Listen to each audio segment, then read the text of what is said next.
Oh yeah. This is happening. I'm actually here in Mount Airy, which is Andy Griffith's hometown. If you're concerned about me, don't please watch the video from the train wreck site of The Fugitive. I become the train wreck. But I'm here at the Mayberry Motor Inn, and I'm very excited because tomorrow I take my journey to Andy Griffith's grade school, to the Andy Griffith Museum, to Floyd's Barber Shop that they have here, to all kinds of great stuff they have set up here in Mount Airy to celebrate Mayberry, which obviously was a fictional place, but was it? I mean, didn't we all want to live in Mayberry? Even though I lived in Bethlehem, I went to live in Mayberry too. Listen to the birds. The birds. Because it's Mayberry. Fake Mayberry, but Mayberry. We are not going to let the dark clouds deter us from an amazing day here in Mount Airy, North Carolina. I'm in Andy Griffith's hometown. I'm so excited. Now, you all know I wasn't just a guy who was on Matlock. I was a guy who loved Andy Griffith and loved the Andy Griffith Show. So Andy was born near here, Mount Airy, and they've kind of adopted the Mayberry way of life here in this wonderful town. I spent the night at the Mayberry Motor Inn. There's some people motoring by, so you know that it's a motor inn. There's even great surprises like everywhere, even here at the Mayberry Motor Inn. Check this out. Hey, one of the greatest parts about coming to this wonderful hotel, the Mayberry Motor Inn, is that they have this kind of homage, this room that they've dedicated to Frances Bouvier. She lived nearby, and there's so much of her memorabilia, including on the wall there. I'll get you close up. Her pearls and purse from one of the episodes of the show. There's scripts here. There's things from her personal collection.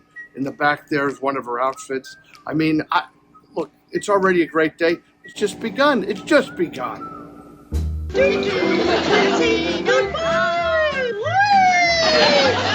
Now, even in the lobby of the Mayberry Motor Inn, I mean, look, there's great paraphernalia all around. Great enjoyment of our one and only Andy Griffith, the mayor.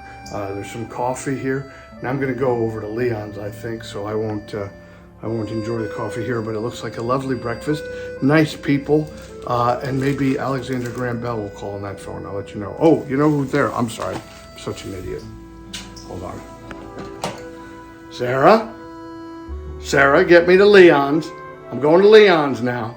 Okay. I'll see you there. Oh my gosh, I'm so excited. I'm here at Leon's. Now, this wasn't really named after my friend and neighbor, Clint Howard. It was named after the guy's father-in-law, Leon. But there's a Leon in Mayberry, isn't there? And look, there's a flag because we're in America. I love America. I'm going to go into Leon's and have a great breakfast.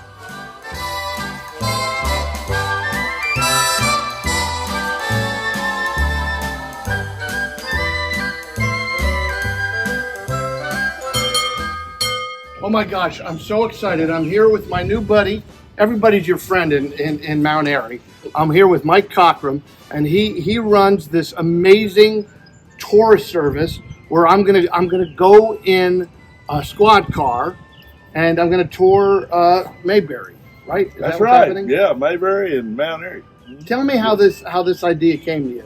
Well, we started getting a lot of tourists coming to Mount Airy, and I was an old car nut ever since I was a teenager, and I decided, hey, I'm going to fix up an old squad car and give these people a ride around town. So it started about 20 years ago with just me and one car, and now we have 6 cars running and about a dozen guys that drive. Multiple drivers. And what's the first thing everybody wants? Is like, there's got to be the first thing everybody wants to see. Me. Yeah. I want to see it. It's that from the heart. We didn't do it! Oh, well, of course, they want to see Andy's house and the statue of Andy and Opie, and that's the main things. Of course, the jail.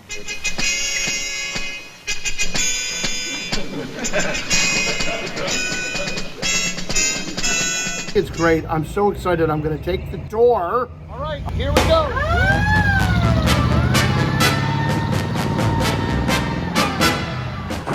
All right, now hang on, buddy. Somebody stole a chicken. We better find out who. Okay, we're going. There's someone stole a chicken. I was hoping we were going to find some moonshine, but someone stole a chicken. So we were driving by in the car, and I saw the Moravian Star, and I was like, oh. And then I remembered, of course, there's Moravians in two places in America, primarily in North Carolina and in Bethlehem, Pennsylvania, my hometown.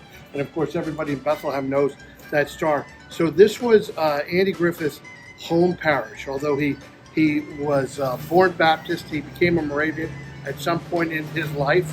And like all the churches here in Mount Airy, they're generally made of the granite from the quarry. So the quarry granite made its way into the house of worship. And I'm told, I understand, that Andy considered this his home church to the day he died. Talk about him all day long, but I actually never met him. I grew up in his hometown. You had to work with him. What was that like? I mean, was he just as nice as he could be, or did he spend all his days in the trailer away from everybody? No. He was a great example of how an actor should be, who's the lead of a show on a set. Like, he's kind of, even though he's not the boss, he was our producer, executive producer, but he was always on the set. And when you're the lead in the show, you got to keep things rolling. It's your set, baby. Yeah, you know what I mean? And you don't want to make people crazy, but you want to have fun. What I did think was interesting was the last season when I was a second built character. On those days, Andy wouldn't work. They would move my trailer next to the door of the soundstage. Ooh. And it's an interesting thing that nobody ever mentioned, and obviously I would never ask for. But it's just funny how they do that. They were very proper down in North Carolina. Oh, yeah. So I always knew that it was my job to be the clown and the guy keeping everybody happy. When my trailer was next to the door, I knew it was my job to keep the sector. No pressure there, right? No pressure. Got me listening to a radio station where the mighty hosts of heaven. Hey, we're on the top of Mount Airy. We're at a radio station, WPAQ and WSYD. This station was built, can you believe, in 1948. And my guide, he's in here generally reading the obituaries and doing the morning news and imagine the news tomorrow. And listen to the music in the air. Turn your radio on and glory share. Turn your lights down low. Look at this. Look at this great old studio. Come in here to Studio A. This, like, can you imagine, like, the King of Rock and Roll, Elvis, somebody been in there, man, and recording in this here studio.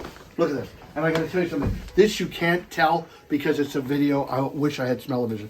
It smells like 1948 in here. It smells like your grandmother's basement. But your grandmother doesn't have this. At least mine didn't. Church. We say old church. It smells like old church. Old church. Oh, it smells like old church. That's what Mark's saying. Old church. Get